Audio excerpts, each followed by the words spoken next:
Haye akkuma baallama keenyaatti qophii irratti dhaabbanni irratti taayippii depository institution ilaallee turre kana dura namoonni viidiyoo san ilaallee fuudhuudhaan ashaamte jechuudhaan telegiraama keessa akkasuma yuutuubii keenya keessatti argachuu dandeessu. Achumaanuu laayik sheer godhuudhaan jajjabeessaa isin jechuu barbaanna. Arramoo non depository institution jennee qabannedha jechuudha. Inni kun non depository institution jechuun isa gosoota financial institutionii ta'e keessaa isa tokkodha jechuudha. Inni kunis iddoowwan taayippii saditti taayippii gurguddoo saditti kan qoodamudha jechuudha. Jalqaba insurance company akkasuma pension fund and mutual fund jennee adda qoqqoodna jechuudha. The first what is non-depository institutions? Akkuma video dabre irratti ibsinetti non-depository institution jechuun it does not accept deposit rather than collect money in the form of premiums or contributions. Akkuma jenne it does not accept hin kennu jechuudha maallaqa kana guutuu isaa rather than collect money maallaqa haga customerii isaatirraa walitti qabe yookaan nama dhaabbata san keessatti invest yookaan kan irratti expense godhe irratti guututti kan hin kenninedha jechuudha. Non-depository institution jechuun isaanowwan akkamiitu kan hin deebinedha yoo jenne ilaallu isaanowwan sadeen gurguddoo amma himne kanaadha jechuudha. The first insurance company jalqaba insurance company dha. Insurance jechuun akkuma naannoo keenyattis beekamutti dhaabbata wabii yookaan guarantii namaaf ta'udha jechuudha. It defines provide various types of insurance for their customer including life insurance, property and casualty insurance and health insurance. They offer insurance policy to the public and make payment for a price when certain event occurs.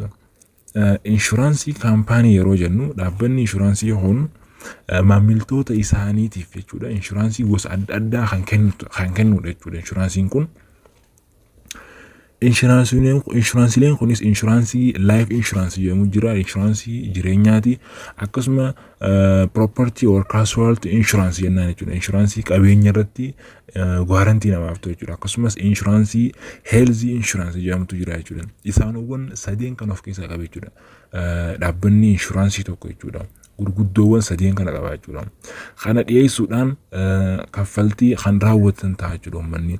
Kanaaf yeroo taatee murtaa'e tokkoof kan uumamu jechuudha. Gatiin yookaan baasiin baafamu kun yeroo taatee murtaa'u tokko taateen life insurance irratti haa ta'u fakkeenyaaf health irratti yoo dhukkubaan akka healthiitti dhukkubsattee yeroo murtaa'eef insurance kasi fayyadu ta'a jechuudha. Yeroo dhukkuba nama dhukkubsate irratti yaalii argachuudhaaf yeroo san irratti kan namaaf bu'u jechuudha. Fakkeenyaaf health irratti jechuudha. Khanafu they provide social security and promote individual welfare that insurance kun wabii hawaasummaa kan kennan yoo ta'u fakkeenya nageenya nama dhuunfaatiifis kan promote godhu jechuudha yookaan kan guddisuudha jechuudha.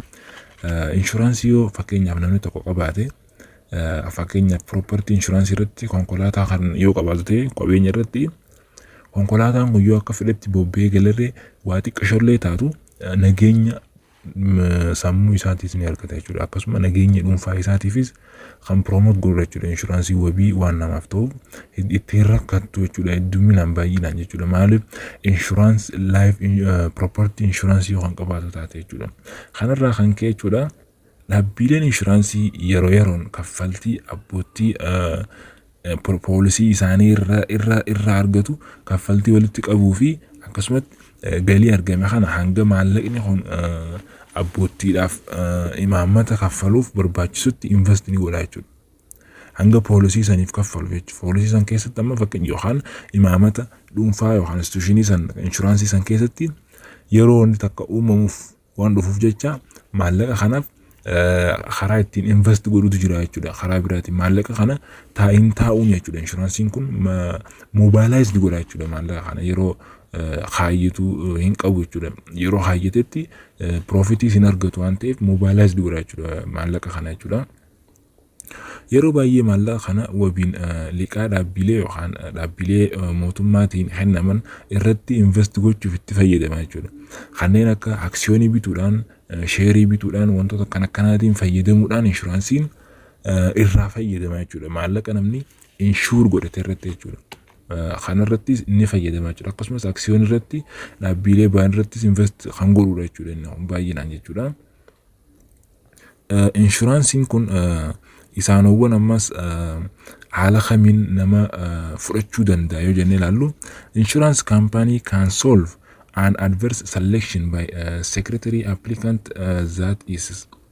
Dhaabbileen inshuraansii kun jechuudha iyyattoota yookaan namoota inshuraansii baafachuu barbaadaniif akkaataa ittiin sakatto yookaan akkaataa ittiin screening godhu ilaallata jechuudha. Kan akkaataa ittiin uummata kana namoota inshuraansii baafatan kana ittiin sakatta'u filannoo armaan gadiitiin furuu danda'a jechuudha. Inni jalqaba inshuraansii baafachuudhaaf wanti inni irratti nama irratti xiyyeeffatu jechuudha. The first it is verifying information in the applications. Odeeffannoo nama inshuraansii baafatu san keessa jiru mirkaneessuu barbaada jechuudha. Odeeffannoo hedduu isinirraa barbaada jechuudha. Umrii keessan yoo fakkeenyaaf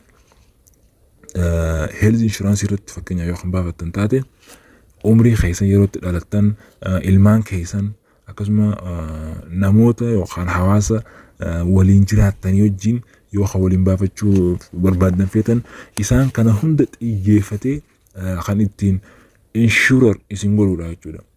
Kanarrattis ni xiyyeeffata jechuudha inshuraansii tokko baasuudhaaf. And the second is checking the application history. Akkasumas seenaa nama inshuraansii baafatu sanarratti ni sakattaa jechuudha. Yookaan check godha jechuudha. Eessa akka jiraatu, eessa akka dhufe, dhaloota irraa eessa, history isaa kana hunda qoratee kan ittiin insurer nama godhudha jechuudha inshuraansiin.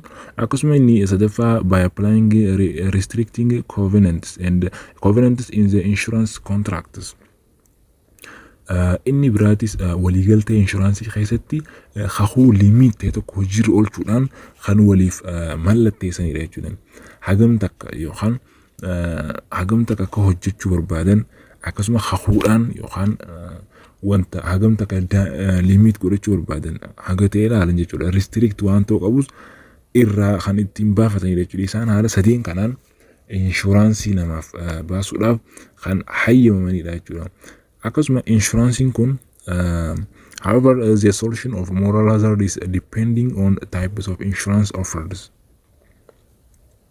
Haa ta'u malee furmaanni hazardii kun jechuudha insuraansii hazardii yookaan balaa naamusaa gosa inshuraansii kennamu irratti kan hundaa'u miti jechuudha. Inshuraansiin nama hazardii hojjetu osoo beekuuti jechuudha. Hazard yeroo jennu wantoota osoo beekanii inshuraansii irratti jechuudha balaa ofirratti uumuudhaan inshuraansii fudhachuu barbaadan irratti kan ofirraa qoolatudha jechuudha. Inshuraansiin wantoota kanaati irratti jechuudha. And it is a type of insurance company. Gosoota insurance company keessaa isaanowwan gurguddoo armaan gadii kanatu argama jechuudha. The first property or casualty insurance and life insurance and health insurance jennee addaan qoqqooduu dandeenya jechuudha. The first are property insurances. They provide financial protection against this. Property insurance jechuun akkuma beekamu insuraansii qabeenya irratti xiyyeeffatu jechuudha. Qabeenya irratti jechuudha. Kanaaf eegumsa maallaqaa kanneen armaan gadii irratti kan kennudha jechuudha. Eegumsa maallaqaatiin jechuudha kan isiniif kennuu danda'u jechuudha. Fakkeenyaaf the first the life insurance loss, damage or destruction of property caused by accidents. Life insurance keenya yookaan property insurance keenya kun khasaaraa yookaan miidhaa yookaan district barbadaa'uun qabeenya keenya balaa irraan kan ka'e yoo ta'e nuuf kaffalaa jechuudha. Balaa irraan yoo kan ga'u ta'e jechuudha khasaaraa fi miidhaan kun jechuudha yookaan qabeenya keenya yoo kan barbadaa'u ta'e haala kanaan kan maallaqa keenya irratti hundaa'uudhaan yookaan miseensa ta'uu keenya irratti hundaa'uudhaan kan nuuf kaffaluudha jechuudha. And the others natural disasters or from the action of others. Inni biraatis balaa uumaa yookaan gocha namoota biroo irraa kan ka'e gocha namoota biroo irraa kan ka'een yoo nurratti kan muudamu ta'e jechuudha. And loss from injury or death due to occupational accidents. Amallee sababa balaa hojiitiin miidhamuu yookaan sababa balaa du'aatiin waa dhabuun kan namaaf property insurancein bakka nuuf bu'uudha jechuudha. Property insurance jennaan jechuudha.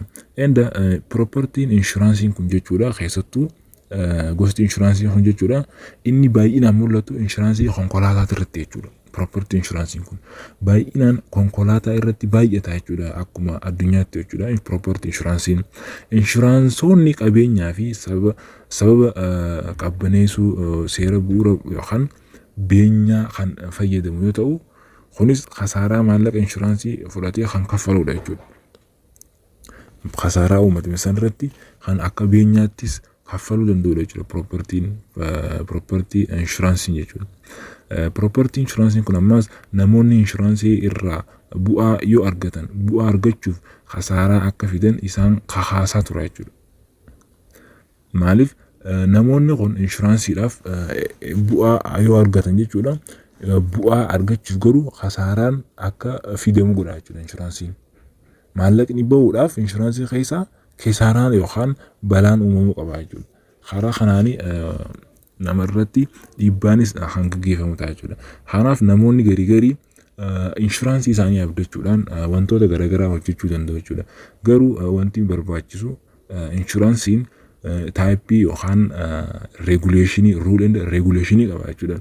Karaan fakkaanneen balaa hojjetee namni kun rule and reguleeshinii inshuraansiin barbaadu yoo kan hin qabaanne akka hin kaffalles beekuu qaba jechuudha ilmi namaa kun. Kanaaf inshuraansiin qabeenyaa kun jechuudha hangaa fi yeroon itti gaafatamummaa taate booda qofa kan mirkanaa'uu danda'u jechuudha. Fakkeenyaaf inshuraansiin kee waggaa tokkoof jettee yoo kan baaftu taate waggaa tokkichaa san guutuuf inshuursiif godhuu danda'a jechuudha. Erga waggaa tokkichaa sun booda waraqaan kee expired waan ta'eef inshuraansiin kun balaan yoo kan uumamu ta'e jechuudha qabeenya keetiin balaa saniif wabii yookaan gaarantii siif hin ta'uu jechuudha. Kanarraa kan ka'e inshuraansiin of eeggannoodhaan kaffaltiis kaffaluu barbaada jechuudha. The others life insurances. Thus, the death of a single individual is uncertain event. The numbers of this in a large group is very predictable. Furthermore, the amount of the claim for any single death is certain since it is a specific contract. The life insurance claim is fixed and it is a certain. Life insurance jechuun life jireenyaati. Jireenya kamii kamirratti kan hundeeffamu yoo ta'u isa duuti nama dhuunfaa tokko taatee mirkanaa hin taane ta'us lakkoofsi namoota garee tokko jechuudha keessatti du'anii baay'ee tilmaamuu danda'a jechuudha.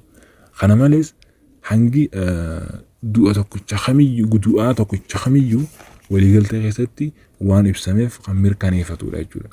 Akkuma jedhame life insurancein nama hagam takka register goote jedhamee keessatti ilaalamaa jechuudha. Erga sanii life insurancein kun namoota ati register goote irratti xiyyeeffachuudhaan kan inshuur namaaf ta'udha jechuudha. Du'aatii irratti jechuudha life insurance jechuun kan du'aatii irratti baay'inaan namaaf gaarantii ta'udha jechuudha.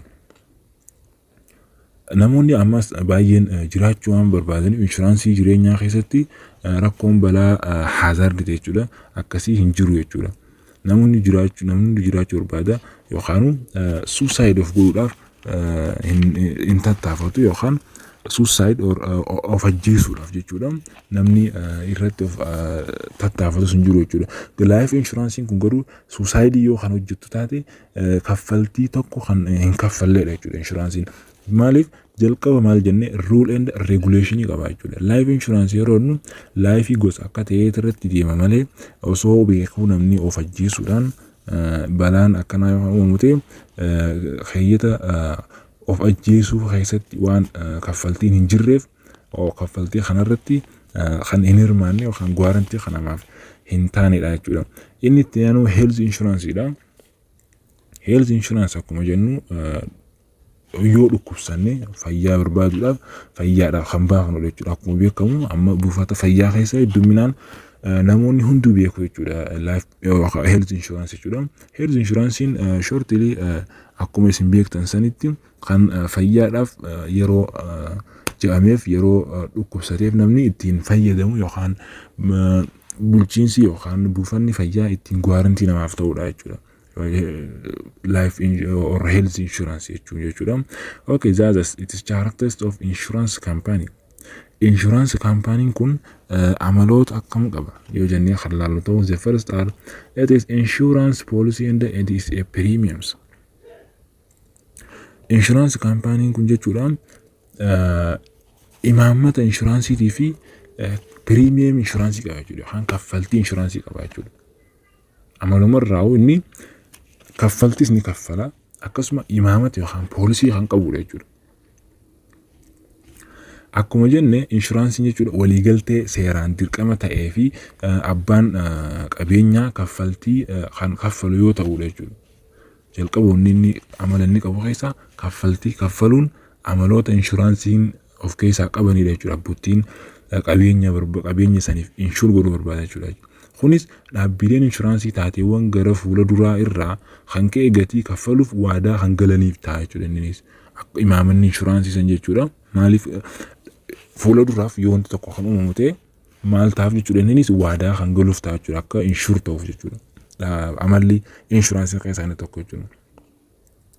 The others it is a surplus and reserves. Ammas amaloota inshuraansii keessaa inni tokko surplus or reserves isaan lamaan kana jechuudha.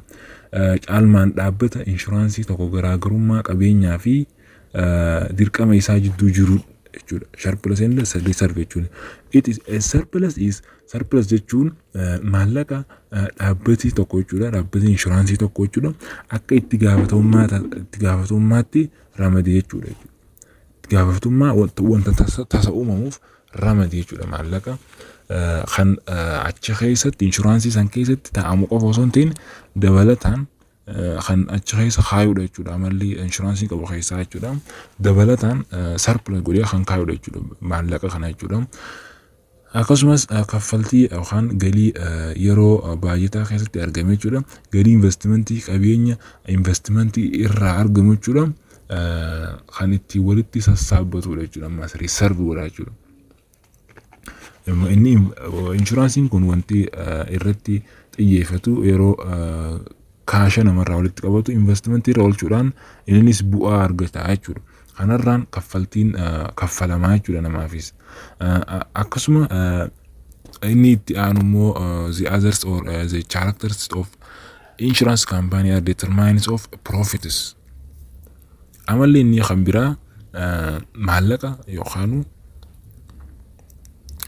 maallaqa argate kana jechuudha bu'aa irratti murteeffachuudhaaf jechuudha. Bu'aa yookaan bu'aa argachuudhaaf jechuudha determine godhachuudhaaf jechuudha profit isaa. Kanaaf galiin dhaabbata inshuraansii tokko jechuudha bara baay'ataa tokkoof madda lama irratti kan argamudha jechuudha. Inshuraansiin amma determine yeroo godhu profit argachuudhaaf wantoota lama irratti kan xiyyeeffatudha jechuudha. Akkasuma it is a source of income or the source of income of insurances. Maddi galii inshuraansiin irraa argatu kan jedhamu isaanowwan lamaan asii gadi kana jechuudha. The first it is from premiums and there are from investments. Inni jalqaba premiumiidhaan jechuudha. Bu'aan inni argatu jechuudha. Kaffaltiidhaan jechuudha. Galii wabiiti jechuudha. Yeroo baay'ataa keessatti argame jechuudha. Galii walitti qabame kanaan bu'aa argachuu danda'an jechuudha. Galii yeroo jennu fakkeenyaaf namni inshuraansii kaffalu kun hundi isaa maallaqni isaa hundi hin deebi'u jechuudha. Yeroo walitti sassaabamu fakkeenyaaf miiliyoona dhibba tokko yoo waggaa tokkotti kan walitti sassaabatan ta'e namoota inshuraansii barbaadan saniif galmeessanii jechuudha. Inshuraansii kanaaf miiliyoona dhibba san guutuunsaa kan ummataaf deebi'u miti. Maybe miiliyoona 7 yookaan miiliyoona 8 kan ta'utu namoota inshuraansiidhaan balaan irra geef kan ramadu ta'a jechuudha. Innis yeroo baay'ee waggaatiin ilaalu tirfii isaa ni argata jechuudha. Tirfii waa xiqqollee ta'u miliyoona 3 ta'u maybe nuti akka exampliitti kan kennaa jirru miliyoona 100 jechuudha. Miliyoona 95 yookaan namoota balaa irratti gaggeessan irratti kan ta'u innis miliyoona 5 argata jechuudha. Miliyoona 5 profitability ta'uu isaa argina jechuudha. The first source of income of insurances. Galiin insuransiin argatu jechuudha. Inni tokko kana jechuudha. The others from investments. Akkuma jenne inni kaan investment irratti bobba'uudhaan kan argatudha jechuudha. It is income earned from invested assets. Galiin kun jechuudha galiin investmentii qabeenya investmentii irraa argamu jechuudha.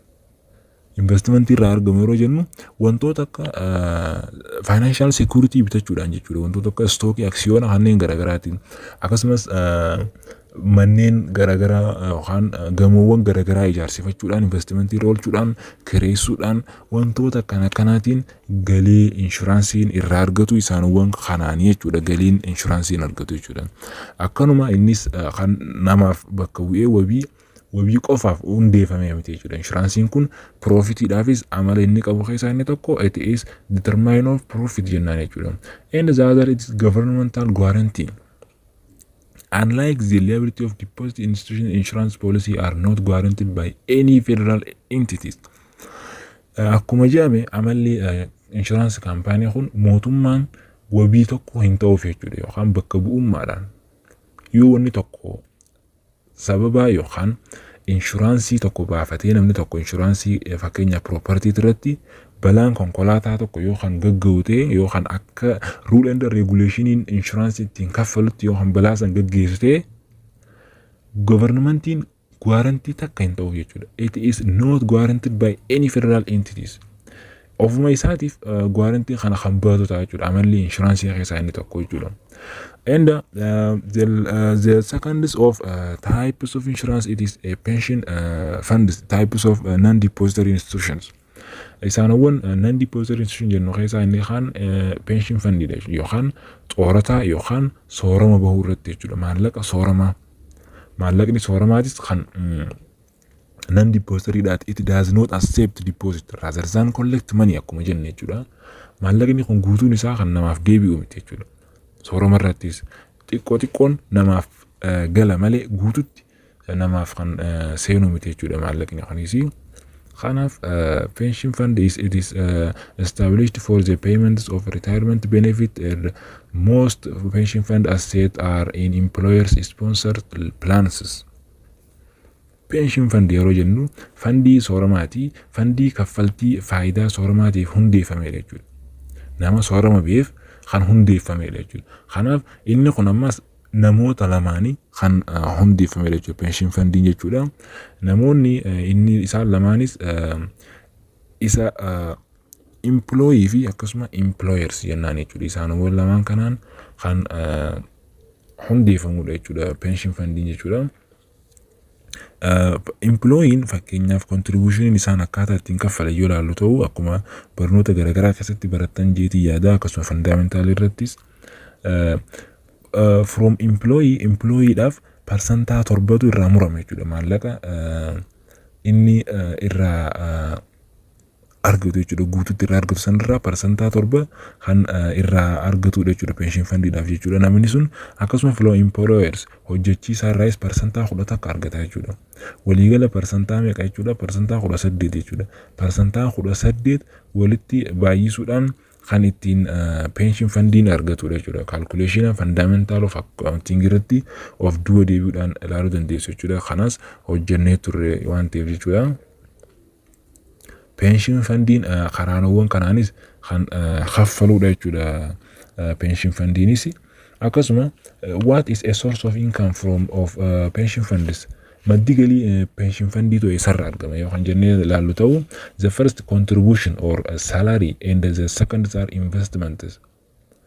Jalqaba pension fundiin isarra argate yoo jennu kan galii from employee and employers or contributions. Galii yookaan mindaa hojjechiisaatii fi hojjetaarraa argamudha jechuudha. Akkuma jalqaba jee employee yookaan hojjetaarraa percentaa 7 kan irraa muramee sooramaaf qabamudha. akkasuma employersiidhaafis percentaan 10 kan irraa argatudha jechuudha. Percentaan 10 kan isaaf kaffalu ta'a jechuudha waliigala isaa. Kanaaf maddi galii pension information irraa argamu galiin achirraa argama jechuudha. Isaanummaa kanarraa walitti qabuudhaan pension fundii kaffalanii jechuudha mootummaanis. Hojjechiisaa irraa ni fuudhama, hojjetaa irraas ni murama jechuudha. Isaanuma kan walitti qabuudhaan kan kaffalamudha jechuudha. The second is from investments. Investmentiilee garagaraa irratti hirmaachuudhaan kan madda galii argatudha jechuudha pension fundiin yookaan nama soorama beef kan kennanidha jechuudha. Investment yeroo inni kanneen akka kondominiyeemii ijaaruudhaan wantoota mootummaan ijaaru gamoolee adda addaa kireeffachuudhaan wantoota akkana hunda irratti galii argatuuni soorama warra beef xoorataa warra beef kan kennu ta'a jechuudha pension fundiin. Karaanawwan kanaan pension fundii ofirraa measure goonee cufuu dandeenya jechuudha. And the other of the types of non-depository are the last are mutual funds. Inni dhumaa yookaan inni itti aanu jechuudha fandii mutuality jechuudha. Fandii mutualii yookaan gargaarsa walta'iidhaan argamudha jechuudha. Wal gargaarsaan wanta tokko kan ittiin profitable ta'anu jechuudha. The corporations that accept money from savers and then use these funds to buy stocks, long-term bond or short-term debt insurance issued by businesses or government units. Mutual fund yeroo jennu corporationiiwwan maallaqa qusattoota irraa fudhatanii booda erga fudhatanii booda jechuudha maallaqa kana fayyadamuudhaan aksiyoona boondii yeroo dheeraa akkasuma meeshaalee liqaa yeroo gabaabaa dhaabbilee daldalaa yookaan kutaalee mootummaatiin bahan jechuudha yookaan beeksisaan bahan kana bitatanidha jechuudha. Wantoota karaa maallaqa xiqqaadhaan bahamu kana hunda bitachuudhaan kan ittiin fayyadamanidha jechuudha. Gurguruudhaafis itti fayyadamudha jechuudha. Kanneen akka meeshaalee mootummaa gurguramuudhaaf carataa bahanii hundaaf kan achirratti hirmaatanii jechuudha. Galii irraa argatanii galii san irratti akkas ammas gurguruudhaanis irraa fayyadaman mutual fund jennaan jechuudha. Kanaaf mutual fundiin kun jechuudha baay'ee kan uummataaf profitable godhaa ture jechuudha. Ammas fandii kana walitti qabuudhaan jechuudha fandiilee bitaman kana jechuudha mutual fandii kana jechuudha aksiyoonota namoota dhuunfaatiin gurgura jechuudha. Ammas namoota dhuunfaatiif kan gurgurudha jechuudha mallee aksiyoonota bitateerraa jechuudha. Maallaqa walitti namarraa yookaan corporation tokkorraa walitti qabame kana fudhatee wantoota akka aksiyoonaa shareholderii wantoota kana hunda bitatee ammas gurguruudhaaf yeroo maallaqni ol ka'utti jechuudha tirfii irraa argachuudhaaf itti fayyadamudha jechuudha fandiin mutual fundii jennuun kun jechuudha. Kana jechuun maallaqa namoota hedduu walitti qabuu fi hooggantoonni maallaqa sanaa jechuudha sekuritiiwwan adda addaa keessatti invest gochuun kaayyoo ibsame tokko galmaan gahuudhaaf kan ittiin ramadatanidha jechuudha. Corporationiiwwan san keessa namoonni hojjetan jechuudha. Maallaqa kanarratti kan wantoota isaan galmaan gahuu barbaadan hunda ittiin baafatanidha jechuudha. Sekuritiiwwan garagaraa bituudhaan jechuudha wantoota akka aksiyooniidha jechuudha. Dhaabbileewwan kun jechuudha maallaqa walitti qabuun balaa adda addaa irraa godhachuuf kan irraa hir'isanii jechuudha. Balaa adda addaa ofirraa qabuudhaaf kan ofirraa ittiin hir'isanidha jechuudha. Balaawwan namatti as deeman jechuudha. Profitability ta'a jechuudha. Akkasumas karaanawwan kanaan kan ittiin fayyadamanidha jechuudha mutual fundiin kun jechuudha. The others this mutual fund are classified into 3 broad types. Mutual fundiin kun gosoota sadii gurguddoo keessatti kan hirmaatudha jechuudha. Mutual fundiin jechuudha. Mutual fundiin haalawwan sadii isaanawwan armaan gadii kanaanii jechuudha. The first are it is money markets. Money market and capital market jira jechuudha. Inni kan irratti xiyyeeffatu money market dha jechuudha. There are mutual funds pool processed received from individual investor to invest in money market short terms security issued by firm and other financial institutions. Fundiin mutual kun jechuudha galii investoroota dhuunfaa irraa argamu kana jechuudha walitti qabuun securitywan money market yookaan gabaa maallaqaa kanaaf yeroo gabaabaa san jechuudha dhaabbilee faayinaansii birootiin ba'an irratti invest godhata jechuudha. Dhaabbileen faayinaansii gabaa irratti yeroo baasan jechuudha security wan garagaraa yoo gabbaasan ta'an investmentii san irratti yookaan security wan gabaadhaaf bansan jechuudha money market irratti wantoota waggaa tokko gadiif fayyadamaniif jechuudha wantoota akka commercial paper tracing bill and banker acceptance wantoota kana irratti dafee kan invest godhuudha jechuudha inni gosoonni inni qaban keessaa jechuudha. And the others, it is a bond mutual funds. It is processed received from individual investor to invest in bonds. Akkuma money market jechuudha. Ammas fandiin waliin jechuudha yookaan fandiin mutual kun bondii galii investoroota dhuunfaa irraa argamu kana walitti qabuudhaan bondii jechuudha bondii irraa corporation sanarraa argame aksiyoonota sanarraa argame jechuudha investoroota irraa argamu sun walitti qabuudhaan aksiyoona biroo aksiyoona gurgurtaadhaaf ban irratti ammas invest kan gochuuf fayyadamu it is bond mutual jennaan jechuudha bond mutual fund jennaan jechuudha. And the other stock mutual fund is pool the process received from investors to invest in stocks. Inni dhumaatis fandii yookaan mutual fundii gosoota mutual fundii ta'ee aksiyoona galii investoroota irraa argamu walitti qabuun aksiyoonota corporationii keessa jiraniin inni jalqaba maal jenne bondii corporationii keessa jiraniin jechuudha. Inni kun immoo aksiyoonota galii investoroota irraa argaman warroota investor godhan irratti jechuudha aksiyoona keenya irratti aksiyoona keenya bituudhaan irraa argamu sun walitti qabuudhaan aksiyoonota biroo irratti invest gochuudhaaf kan ittiin fayyadamnu it is stock mutual fund jennaan jechuudha. Karaanowwan sadeen kanaanii gosoota sadeen kanarratti mutual fundiinis profitability akkasuma hojiisaa kan ittiin hojjetu ta'a jechuudha isaanowwan armaan olii ilaallee kanarratti jechuudha. And kanaaf arraaf inni dhuma taayippii yookaan gosoota laallee kana jechuudha chaaptariin inni jalqabaa inni lammaffaa kun jechuudha. Arraaf qophiin keenya asumarratti kan dhaabbata shortly barnoonni kun yoo kan isinitti tolute shortly goodee isin barsiisu kanarratti akkanumatti baay'ee gaarii ta'uu keenya komentii jalarratti nuuf beeksisaa isin jenna akkasuma like share godhuudhaanis nu jajjabeessaa nu cinaa dhaabbadhaa barnoota birootiinis akkasumatti kan walitti deebinu ta'a jechuudha. Gaaffiiwwan garagaraa eegallee turre gaaffiilee isin monetize isin godhan yookaan motivate isin godhan kana laaluudhaan irratti hirmaadhaa isin jenna akkasuma qo'achuudhaan xiinxaluudhaan gaaffiiwwan akkasiisan irratti jajjabaadhaa isin jechuu barbaadna akkasumas like share godhuudhaan nu cinaa dhaabbadhaa. Arraaf qophiin keenya kanuma nageetti isin jechuu barbaada.